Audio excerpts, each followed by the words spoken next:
Welcome to Business Innovators Radio, featuring industry influencers and trendsetters sharing proven strategies to help you build a better life right now.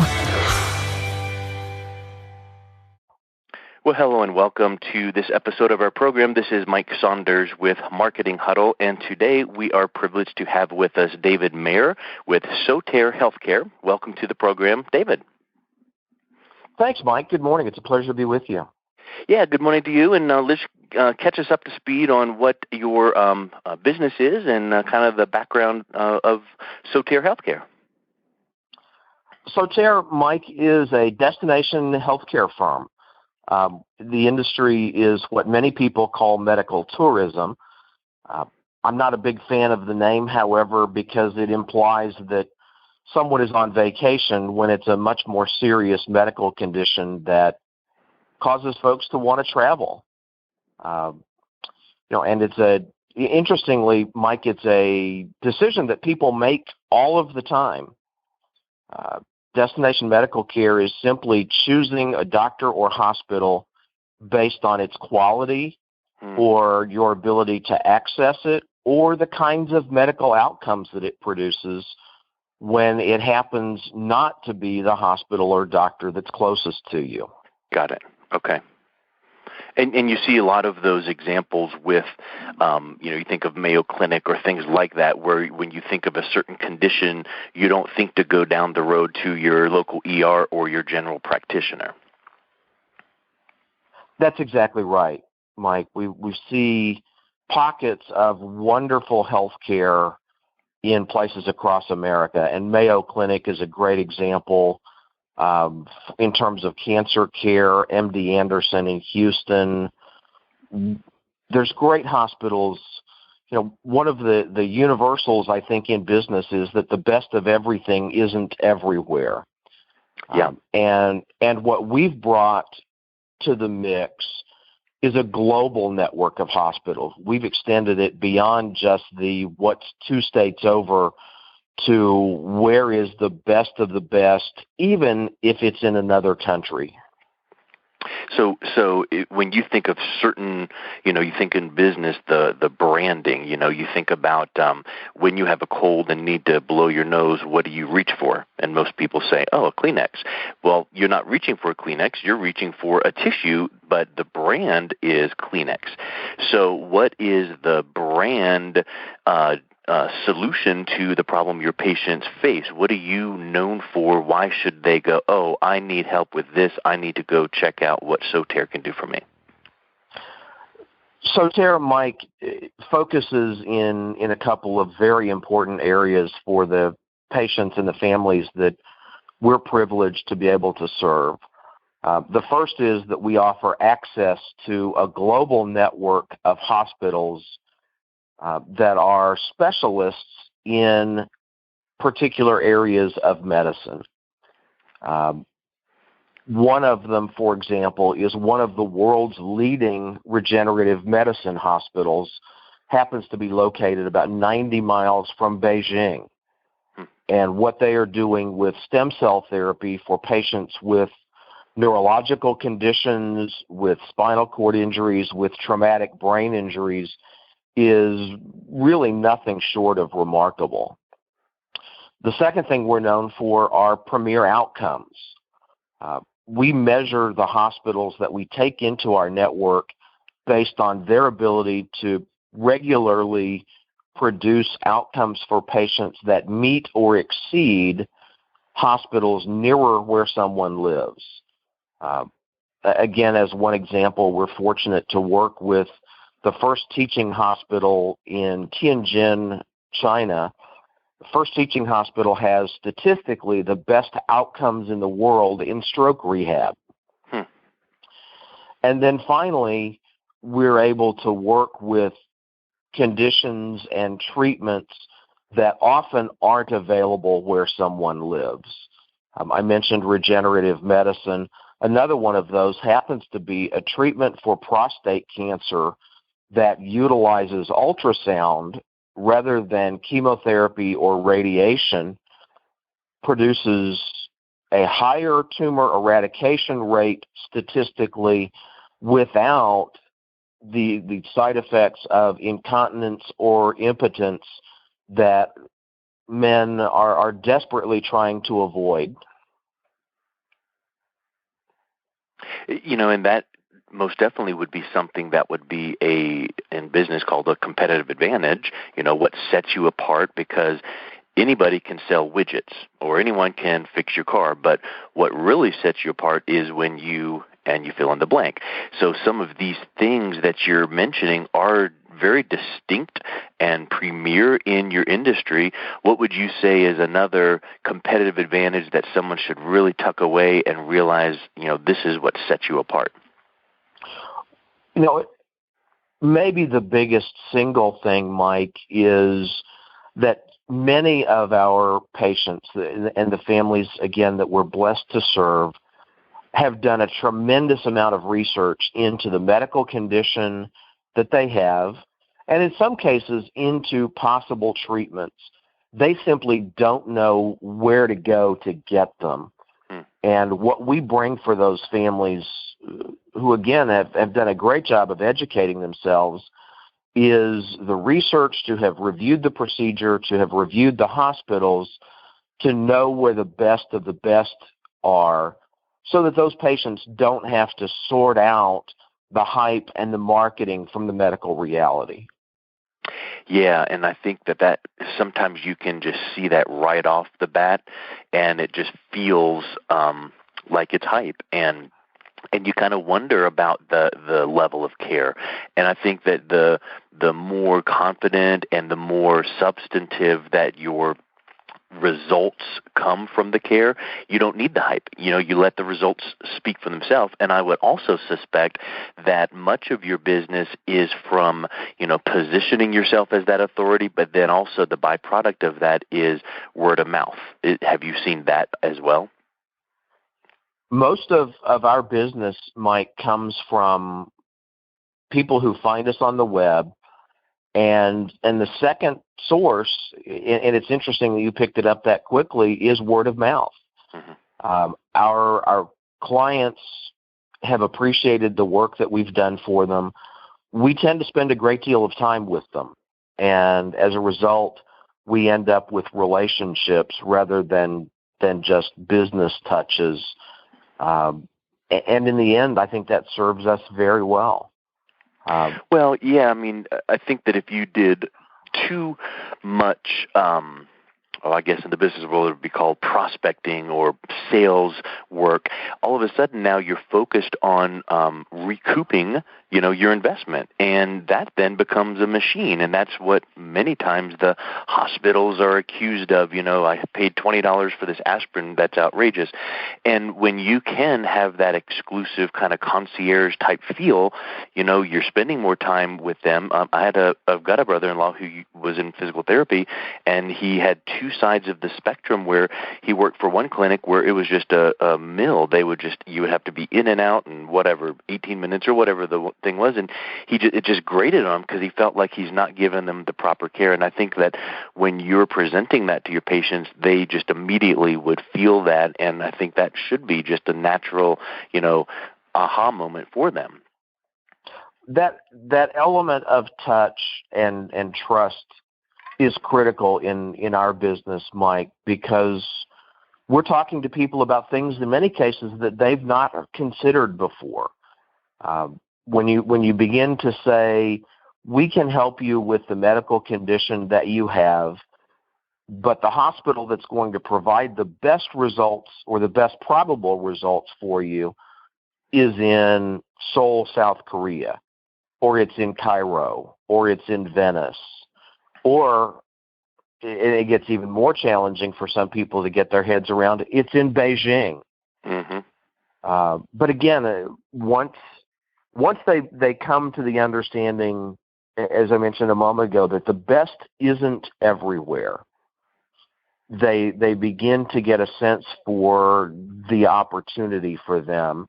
And then it becomes a function of helping them assess the procedure, the hospital, the nursing staff, the doctors, and the quality of care. And we're very fortunate. At the stroke center that I mentioned a moment ago in Tianjin, one of the biggest differences is the one that you touched on, albeit maybe peripherally. In the U.S., over a 13-week period of stroke rehab, a patient will get about 45 to 48 hours of care, much of that with a physical therapist who may also have 2 or 3 other patients at the same time.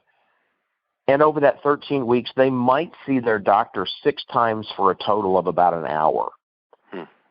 In the program that we help patients access in China, that amount is 440 hours of treatment, about 225 of which are delivered by their primary physician. And that focus and that intensity is what makes the difference.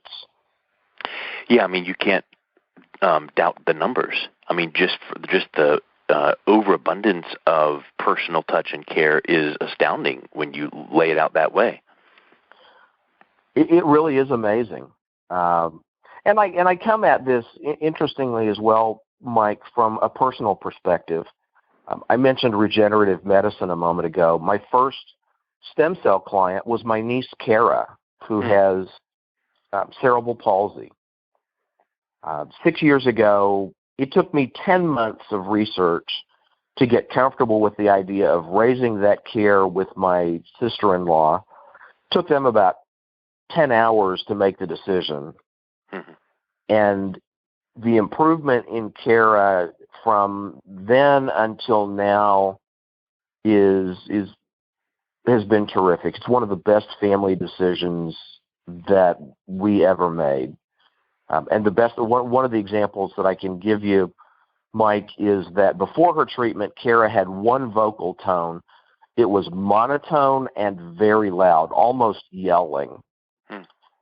Today she sings in a choir. Oh, good gracious. She used a wheelchair to get around primarily before her stem cell treatment. About a month ago, she went to her junior prom. And was dancing with her date. Good night. Yeah, those are pretty astounding stats, and even more fulfilling. Not that you get less fulfilled with regular patients, but even more fulfilling when it's family. It is in that respect, because it's family. The risk was these are folks I might have to sit across from. Right. The Thanksgiving table for the rest of life, so it better work, which is why I'd invested so much in the research. But now we've had other patients whose children have had cerebral palsy, who've had other conditions, and we're seeing very positive outcomes for them. Families that are just rejoicing in the decisions that they've made to venture a little bit outside the comfort zone of their local doctor and hospital to pursue something different to benefit themselves, a spouse, a child, another family member. You mentioned international, and in your network of vetted clinics and hospitals, you've got United States-based practices. You've got the one you mentioned in Beijing. Which do you find is more prevalent, people coming from overseas to the United States or people from the United States going to international locations in your network? About 85% of the people that we serve are traveling to an international destination, including our overseas clients. We have folks who come to us from the UK and Germany and countries in Africa. And the challenge for those folks, Mike, is the one that's kind of obvious if you take away the health insurance perspective. They're being asked to pay cash in what is the world's most expensive healthcare system. Right.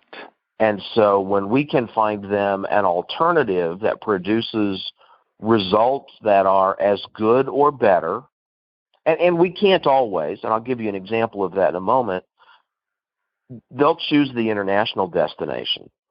However, when we're talking about breast cancer, our patients love traveling to and in America because 6 of the 8 best breast cancer hospitals in the world are in the United States. So there's no reason for someone from Tulsa or Texas to go outside the United States. So it just most definitely depends on the condition and your need.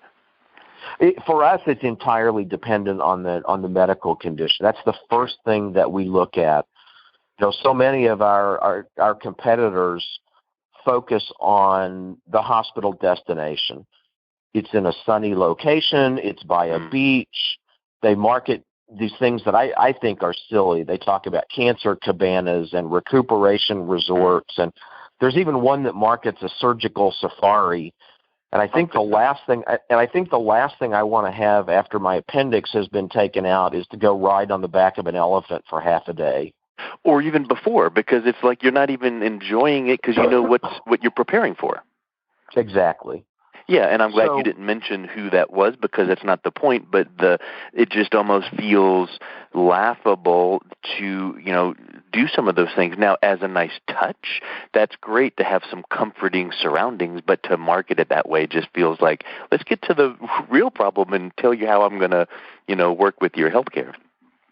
That's exactly right, Mike. Our patients are dealing with serious medical conditions, and they want serious medicine to go with it. Because insurance doesn't cover everything, particularly when we're talking about outside of the country care, we're very, very careful to make sure that it does remain tax deductible. As you know, anything over medical expenses over 10% of someone's adjusted gross income is eligible for tax deduction. But if you throw in a vacation as part of that trip, that tax deductibility goes away. So we are very careful to protect that. We are also, I believe this is true still today, we are the only company in our industry that helps our clients negotiate insurance benefits for their international destination medical care experience. We help them take benefits with them. So now what does that look like when you say negotiate? Because I'm sure that is, again, one of those competitive advantages. You think, you have a hospital bill that comes in, they bill your insurance, and you get a whole flurry of, insurance type correspondence, and you don't know what is what, and you're paying this piece, and I thought I paid the other one, and you just get confused. So how does what you just mentioned help relieve that for a patient? We reach out to a patient's insurance company before their medical care experience to ask for a predetermination.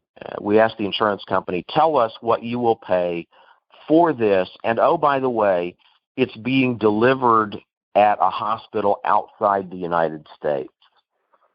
And that's actually when the true work begins. Sure. Some insurance companies have benefits that will extend outside the U.S. Some even have some sort of quasi-hospital network relationships, and we're fortunate that some of the hospitals with which we work fit into those networks. So we're simply using the same kind of PPO that someone would have at home, only we're extending it overseas. In other cases, the negotiations are a little more complex than that, but we begin talking about the comparative cost of care, the prospective outcomes for that care, and what the patient and the insurance company may realize in cost savings looking forward. It's not a short or an easy process in every case, which is why many of our competitors don't want to get most of our competitors don't get involved with it. Yeah. But then we bring the bills back to the insurance company in English and in dollars, which is what they're looking for. Right. So we're doing that service work for them to make their jobs easier, to pay benefits that they would otherwise pay, or in many cases, to save them money over what they would otherwise be paying. And I would think, too, that doing some of that upfront legwork might even uncover areas that would not be covered fully or not covered at all, and better to know that upfront than to get surprised at the end. And I'm sure the patient then is appreciative, because then they can be planning on alternatives than insurance. So, I would think that that's a wonderful touch. That's another reason we do that, Mike. It really helps our clients know before they make the final decision to travel for care whether or what it's likely going to cost them. And again, we remind them of the tax deductible element. For a procedure that costs, say, $30,000 or $35,000, someone who is making $50,000 now has $25,000 or $30,000 of deductible medical expenses, and that has an impact on them at tax time. That's very favorable, obviously, and it reduces their cost of care in the long term. Yeah, then it makes the effective cost X number of dollars. And then, of course, I'm certain in your conversation, in your correspondence, you say consult your tax preparer, because you're just guiding them to that.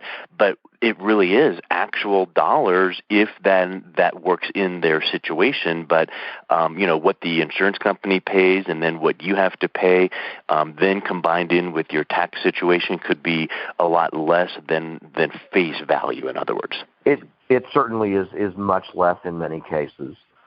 And our clients appreciate the fact that we do that for them. And I don't look at it as anything unusual. It's simply part of the service that we offer.